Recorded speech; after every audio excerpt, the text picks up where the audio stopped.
Hey, everybody, and welcome back to DLF Trade Show and the DLF YouTube channel. Russ and Addison here, coming up with our own ideas again of what to talk about, because that's how we roll. We don't need help from nobody, you know.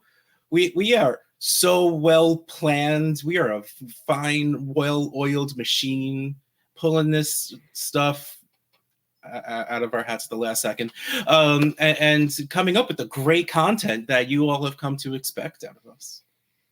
Even if that content was the same thing that we did last year.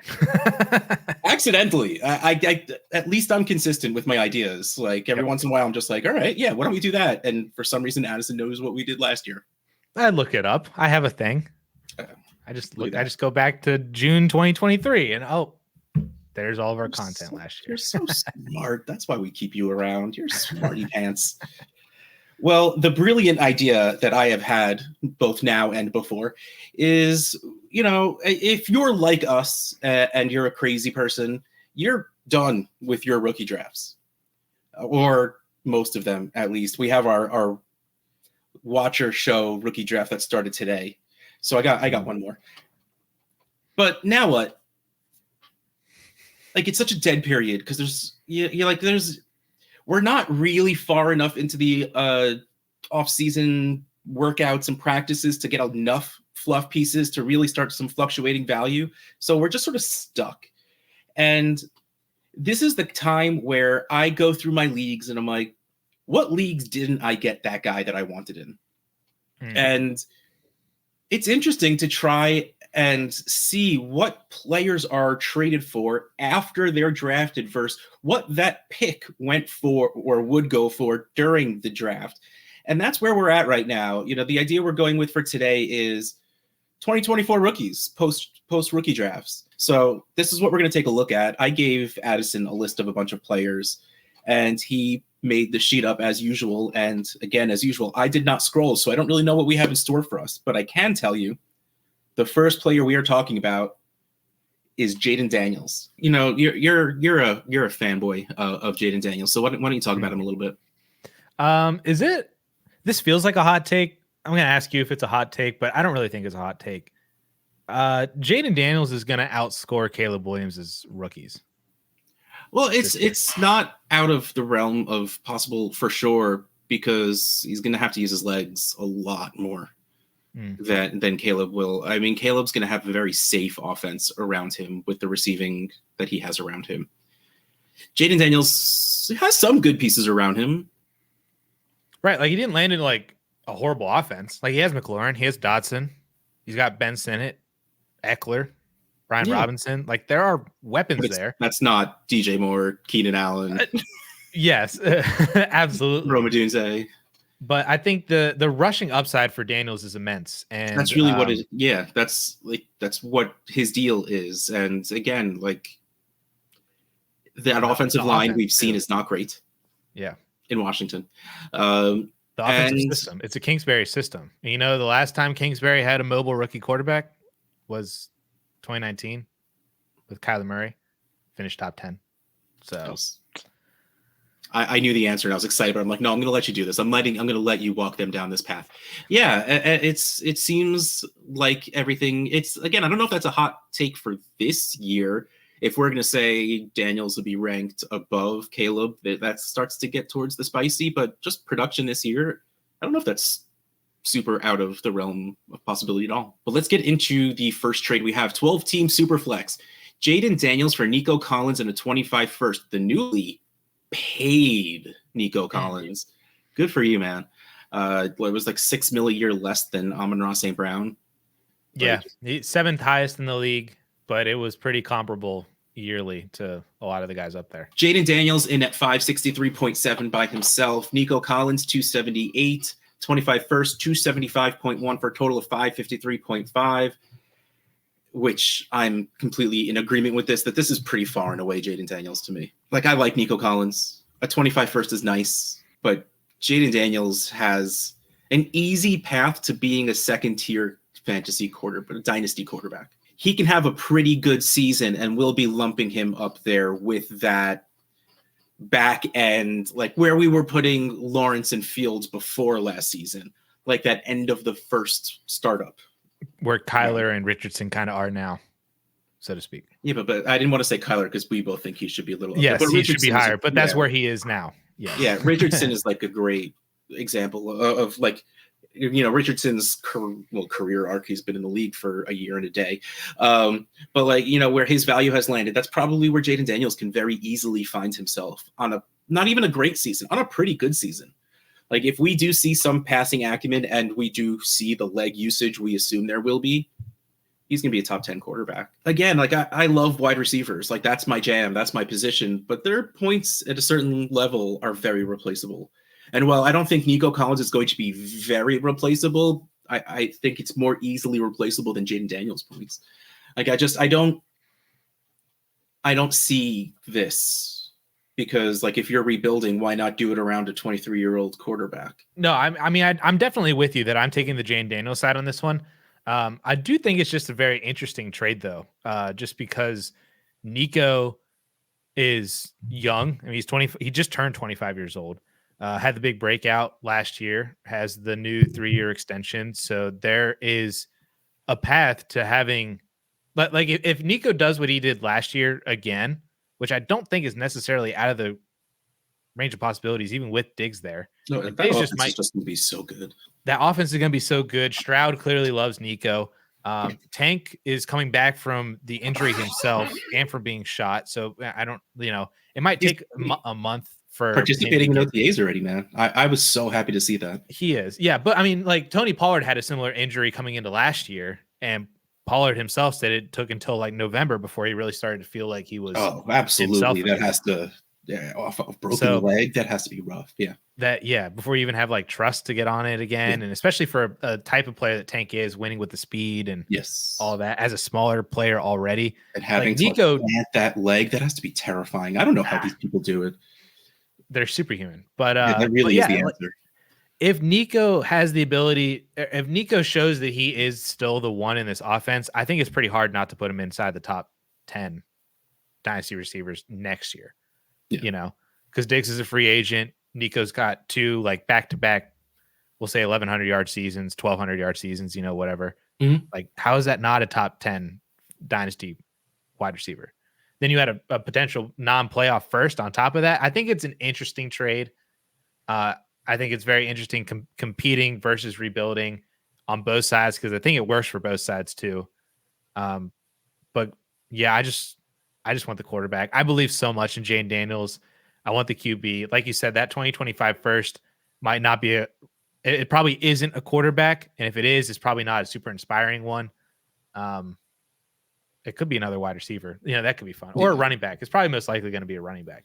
But I still just want the quarterback. In Superflex too. Yeah. Like I have a tough time not saying just give me Jayden Daniels, because like so much needs to go right for this value to seem even for me. Right. So like why not just take Jayden Daniels?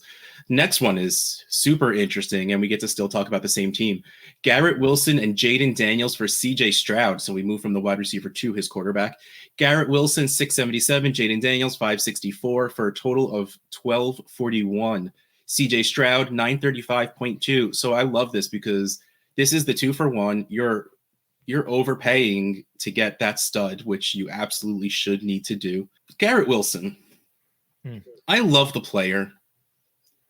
Is he boosted a little too much based on the hope that Aaron Rodgers is close to Aaron Rodgers? Like, I get it. Like, I saw something in the past week or two that, Garrett Wilson has the most targets in the first 2 years of their career by like a it's like 315 or something like that. It's a crazy amount. And he's the only one to have over 250 or something like that. It was something like, and I don't know if that's right, but it was something very like sizable. Like Garrett Wilson has done well with very subpar quarterbacking. And I want to also firmly believe that Aaron Rodgers can be at least last year in Green Bay Aaron Rodgers, which is still pretty good. And if that's the case, Garrett Wilson could be great, but he's valued as if he's great, which worries me a little bit for value's sake. But again, I believe in the player, so I really do think that could work. Value-wise, I get it. And Just give me the Jayden Daniels and Garrett Wilson side. I'm doing Yeah. I'm saying it. Like CJ Stroud is so safe. But him at QB4, well, I love that he actually was at QB5. Lamar Jackson pushed his way back up to 4. At least I'm pretty sure he did in Superflex ADP. I'm not prepared, so I don't have it pulled up. That really feels like Stroud needs to be Mahomes to go higher than where he is now. And from what we saw last year, that might not be out of the realm of possibility. That might happen, which would be great for football. Like another, and great for fantasy, another quarterback that doesn't need to completely use their legs to get up to being that top tier fantasy producer. But on the other side, there's a dude that does have the legs and is a better thrower than a couple of the other rushing quarterbacks we've seen recently. And then you have a very, very good wide receiver who, again, it might be the 1 year rental on Aaron Rodgers and they figure out what to do with quarterback next year. But again, we've seen him do very well with real subpar quarterbacking. So as long as they can bring in mediocrity, Garrett Wilson's going to be great. So I think I take the upside of Garrett Wilson and Jayden Daniels as opposed to what CJ Stroud might be at his ceiling. That's where I'm at. I looked it up. Garrett Wilson has like 20 to 25-ish more targets than what Justin Jefferson did in his first 2 years. Crazy. Which is insane because Justin Jefferson had 3,000 yards and 17 touchdowns in his first 2 years. And Garrett Wilson is like struggling to get to 1,105. Let's say 600 yards. And it's just, it's ridiculous. The struggle that Garrett Wilson has had to deal with in New York. But that is where like, he really just needs someone who's competent, like that's really all he needs. Just really okay. Let alone if Aaron Rodgers is still Aaron Rodgers, that should like boost the ceiling and elevate it to a point that is it would bump Garrett Wilson up to being a top 5 guy. I mean, he's probably like 6 or 7 right now, but he still has room to go up a little bit.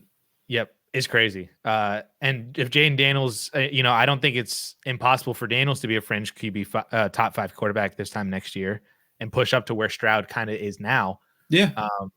That's kind of, and really for Stroud, like, I don't think, like you said, there really isn't much more ceiling for him to go because of all the quarterbacks above him and how great they are. Yeah. He needs to become elite to get more valuable. Literally, like he needs to be a guy that puts up 4,800 yards and 35 touchdowns or more and do all that kind of stuff, like in order just to gain value. He'll more than likely hold value, but from all of that, I want Garrett Wilson and Jayden Daniels. I think that's just a great package to me for Stroud. I'd even consider this if this was like Jalen Hurts or if it was Mahomes. Like I'd consider it.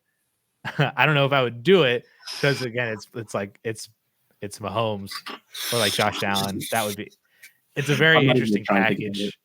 I'm not sure that I could do it with one of them, but if this was Stroud, if this was Lamar or Anthony Richardson or Burrow or anybody like that, I would do it so fast. It gets really easy. But Stroud's probably the good candidate to do this because his value is just high enough, but but it probably doesn't have much more to go. I love that you found a trade that's a stud on one side, and we're just like, nah, just give me the stud. Like we finally found a package for a stud that we're both on the package side. Like that doesn't happen very often. No, it doesn't. But like it. So next we have Jonathon Brooks. Well, okay, look, before we get that, like, how quickly do you think that running back job in Carolina becomes Brooks's? Week 1. You think it's right away? Like it's probably going to be like a 50-50 split. So like by week whenever the bye week is, we have the schedule now. We can look up the Panthers bye week. That sounds like a lot of work. Oh, week 11. Ooh, that's late. That's late. I bet you he gets that before that, but we're going to be really excited about week 12 through 17. I think for Jonathon Brooks post that bye week. But I mean, I think that he comes in and he's just immediately better than Chuba Hubbard and pushes for a 50-50 split at the beginning. And then a month goes by, then he's at 55-45. Then another month goes by, he's at 60-40. And post bye week, he's going to be the dude. Yeah. And Carolina does seem to just use a guy. And there's no reason Canales does too. Just his offensive system uses one guy. But also the smart thing is there's no reason to rush Brooks in. He's coming off the injury, even though he's seemingly going to have the entire offseason program. Like, he got healthier a lot quicker than I thought he was going to. But still, you might as well ease him into the NFL a little bit coming off of an injury. But I'm with you. I believe by the end of the season, it's going to be his show. And so if you're telling me I can send a 25 first to go get Jonathon Brooks, which is our first trade, the 12-team Superflex, a 25 first for Jonathon Brooks, I do that pretty easily. Again, now Brooks is being drafted around that 110 area. I would send a 25 first plus a little bit to go get the 110 to draft Jonathon Brooks. Yeah, well, me too. I'm still drafting Brian Thomas Jr. because I have hard eyes for him.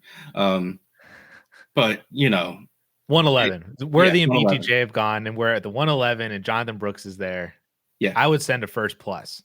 Yeah, exactly. So if just put some numbers out there. Jonathon Brooks is at 211.6, and the 25 first is 275.1. So the analyzer does have the 25 first as worth more. But I would absolutely, again, I would hope it's a competing first. Like, it's my first, and I was a playoff team. Like that's probably a very important qualifier to this. Like, if I'm not a playoff team, I'm not sending my first for a running back in general. But like, if this is a playoff first, so easily would I send that for Jonathon Brooks. I would still, if you are a rebuilding team, I like taking on Jonathon Brooks because I think that he's a good asset for 2025 and beyond, to where you can kind of build out in 2024. And then by the time Brooks is like ready to explode, then hopefully your team is kind of ready. Because I think he's just a really good asset that's going to gain a lot of value. And then maybe if you're not ready, then you could trade him for more than what you acquired. So I would not send my rebuilding 2025 first for Jonathon Brooks. But if you could send your rebuilding second and another something that's solid, that kind of equates out to be like a future random or first. Or if you have someone else's first also. Right. Or if you have a second 25 first, that's a playoff first, then I would do that, just because I think Brooks is going to gain a lot of value. I think he's going to be, I honestly, I would not be shocked if he's a top 5 dynasty running back next offseason. Yeah. I think we talked about this last week a little bit, but or probably not. Can't remember. I talk way too much that I don't remember who I talk with. I talk about Jonathon Brooks a lot too. Yeah, that also happens. Like, a lot of running backs right now, there's not a lot in their way of moving up in rankings, because every year that goes by, okay, Chris McCaffrey doesn't count, but like every year that goes by, most of these running backs are going to start moving down in ranks because they're starting to get older. They're starting to hit 24, 25. Saquon's 27. He's still up there right now. McCaffrey will be number 1 until he decides to retire. But Bijan's going to do better this year. He's going to move up. Breece Hall and Jahmyr Gibbs are still great, so they'll be up there. But it's wide open after that. Yeah. So almost anyone, like if Jonathon Brooks just shows out a little bit towards the end of the season, he might default to the running back 4 or 5 because McCaffrey still exists. And so again, he doesn't need to do that much to push himself up the rankings. So Addison is very, very right in that. In general, just because you're rebuilding doesn't mean you don't take on running backs. I did put a little bit of my bias in that sentence, because your goal is always to increase in value, and Jonathon Brooks should absolutely increase in value. All right, so the next trade we have with Jonathon Brooks is Jonathon Brooks, the 112 and 212 for Jaylen Waddle and the 207. Brooks coming in at 211. Well, let's say 212 because we're going to round up. The 112, 211. That's cute. They're the same. And the 212, 109 for a total of 531. Jaylen Waddle, 452. The 207, 129 for a total of 580. I'll give you the story of what happened. So Brooks went at the 110, and that person also then had the 112 and the 212. Traded that to Waddle. The 112 then ended up becoming Bo Nix, and the 212 became Jalen Polk. Who got taken to the 207? Now I'm just curious because that's the one thing we haven't. That was Leggett. Oh, so it's Waddle and Leggett for Brooks, Nix, and Polk is what it ended up being. Yeah, I'm gonna side with the wide receivers on this one. Besides the Waddle love, I get it. I'm not a Xavier Leggett fan, but I've also learned that if you can get a first round wide receiver in the mid end of the second round of your rookie drafts, you just do it. Like, it's the NFL showed that there's faith there, so I'll show my faith as well. I like Brooks. Not the biggest Bo Nix fan, but I have to believe he starts because you don't want to start Zach Wilson. I hope not.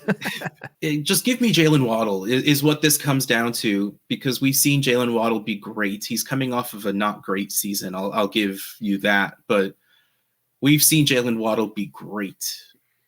I don't have faith in Nix ever being a top 12 quarterback. And while we did talk about Jonathon Brooks maybe having the ability to be a top 5 running back, if that does happen, he will outrank Waddle on his own. I might be talking myself into the other side. I don't know. Which side do you want?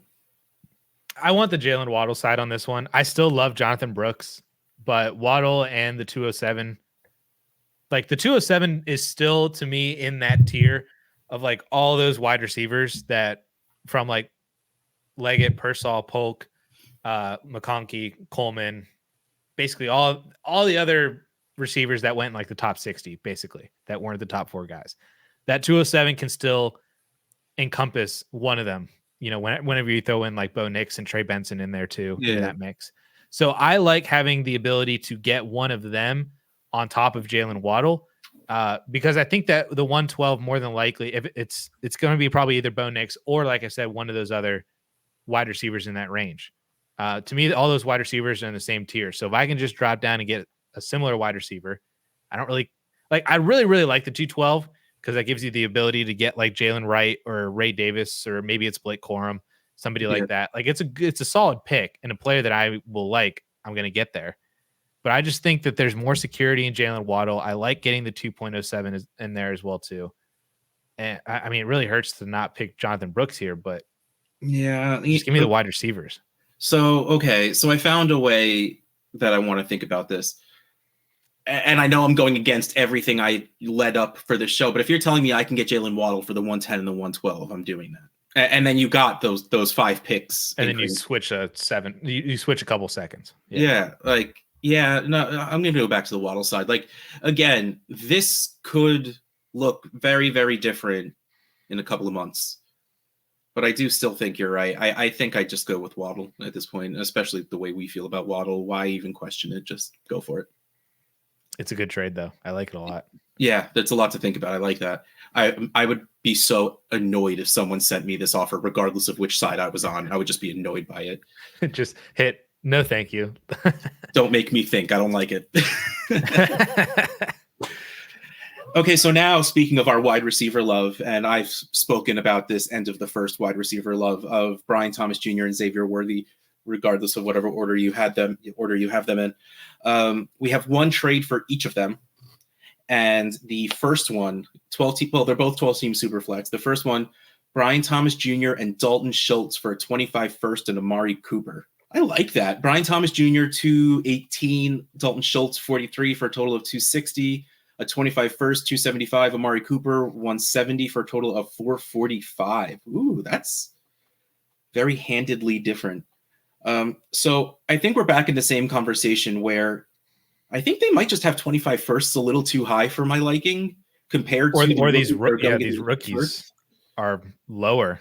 Yeah, one or the other. You know, the scale's a little unbalanced for my liking in this, because like you should be able to at best cross off the 25 first and Brian Thomas Jr. If not, add a little to the first to get into the first this year. And so if I'm on the firm belief that you should at best cross them off. So if we cross them off, you're talking Amari Cooper for Dalton Schultz. That one's easy. I wanted to pick Brian Thomas Jr. in the Brian Thomas Jr. trade, but like you're going to get a lot of points out of Amari Cooper, and there's no reason. Like he's been in the league for 43 years, but he's still only 29 years old, and he's one of those players where I don't care about his age. Like the dude is going to be an all-time yardage leader, you know, by the end of his career. And we've seen, regardless of the quarterback in Cleveland, he still gets the ball, you know, and while I would like for them to have one quarterback the entire season, I hope Watson gets better than he was last year if he's going to be that guy, because he did not play great last year. If not, just please give us back Joe Flacco, because that's just fun. But yeah, like give me those points out of Amari Cooper for the next year or two, and let me do whatever I feel like with the 25 first, whether it's use it to upgrade someone else, draft it next year, or whatever. I'll be sad to see Brian Thomas Jr. leave, but I think I take that Cooper in the first side. I completely understand taking the Cooper in the first side, and I feel like I more often than not am just like, you know what, just give me the value on this trade. But man, do I love Brian Thomas Jr. Man, I get it. This is a trade. I would actually make a deal like this. Like I would actually send. Hopefully that's a playoff 25 first. I wouldn't do this if this was a rebuilding first. So there's that. Like I feel like that should almost be inferred at this point. Right. Like if we're talking trading a 25 first, it is at least mid at best. Like right. You don't trade your seemingly early firsts unless you're getting an early first value for it. Correct. Yes. So assuming that this is like I'm a competing team, it's my playoff 25 first, and I had Amari Cooper who helped me compete last year. I would actually make this deal. I would go and get Brian Thomas Jr. I would wish that Dalton Schultz was a better tight end, but this is a deal where I feel like sometimes I make moves with other managers in my league that I know are not favorable to me, but I do it to gain their trade trust. Do you know what I mean?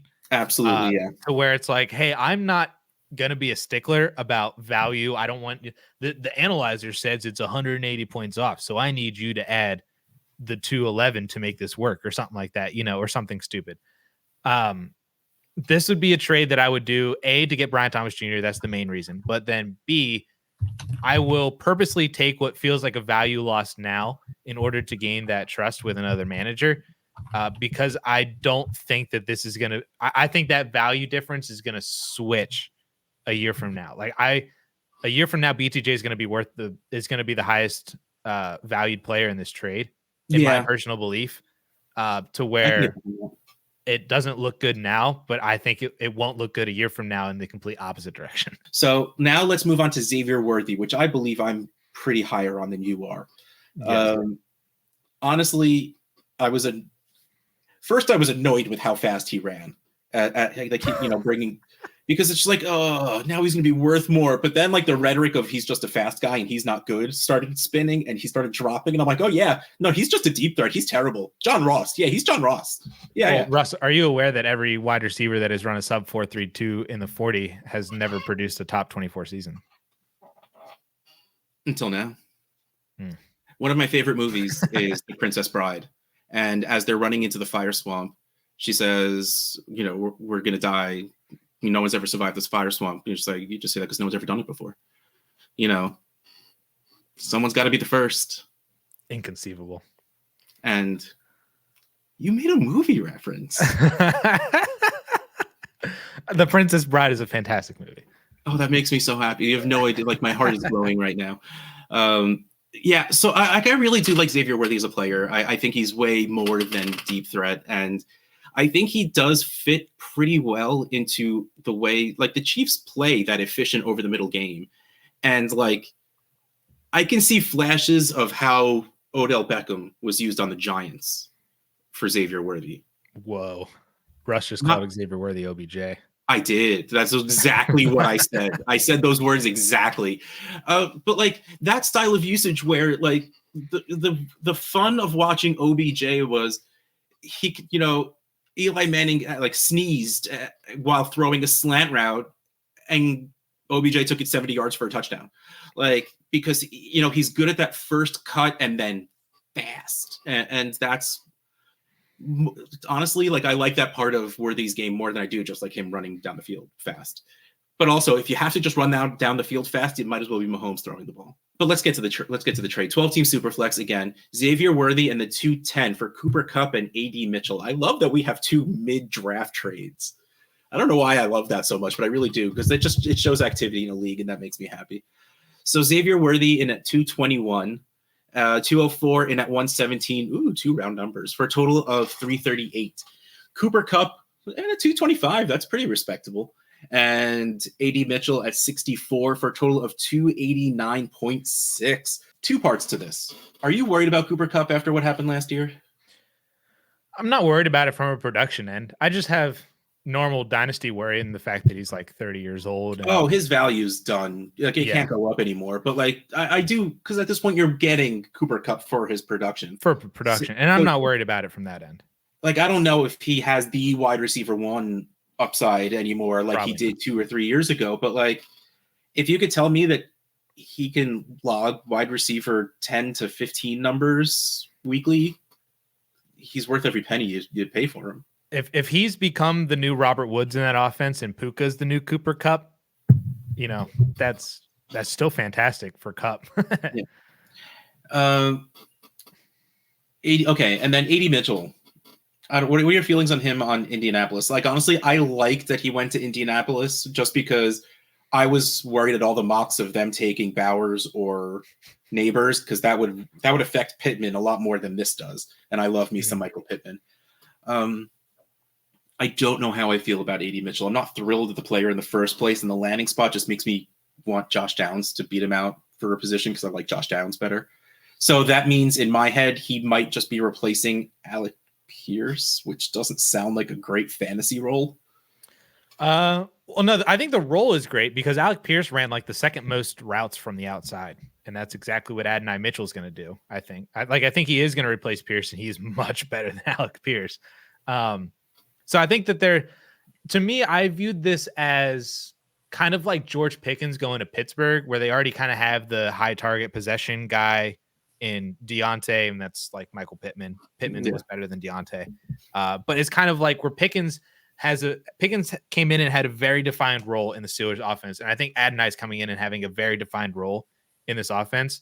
And I think he's going to come in and be ahead of Josh Downs in terms of target share. And he'll be behind Michael Pittman. So I think that, and Anthony Richardson has an absolute cannon. So I think Mitchell fits nicely on this team. I think it's going to be kind of maddening to start him. He's going to be really inconsistent. Yeah. But I think that he has good upside there to where I would take him over the 210. And Mitchell should go before the 210. Yeah. Anyway, so I would take him over the 210. And then I feel like Worthy versus Kupp is really just, do you want the production this year or not? And does Adonai cancel out any youth difference between Worthy and Kupp that the 210 doesn't necessarily give you? 9 years. A 9-year age difference. Yeah. So here's my thing. Like, I'm going to take the Xavier Worthy side on this, and it's pretty easy. And this is a dynasty value thing, because again, you need Cooper Kupp to produce very strongly for this to work out in your favor, or you need Xavier Worthy to be Marquez Valdez-Scantling, or Mecole Hardman. Like, you need not to necessarily bust that strong as they did, but like to not be very good, because what if he's John Ross? Sure. But like, again, I know I'm defeating the entire purpose of this show, but are you giving a first for Cooper Kupp anymore? That's a good point. No. and we're talking the 109-ish. Yeah. Like that's around 109, 110. The quarterback started pushing up a little bit. So like the 110, like to me, this is Worthy. I think Worthy is worth more than, so I think it is.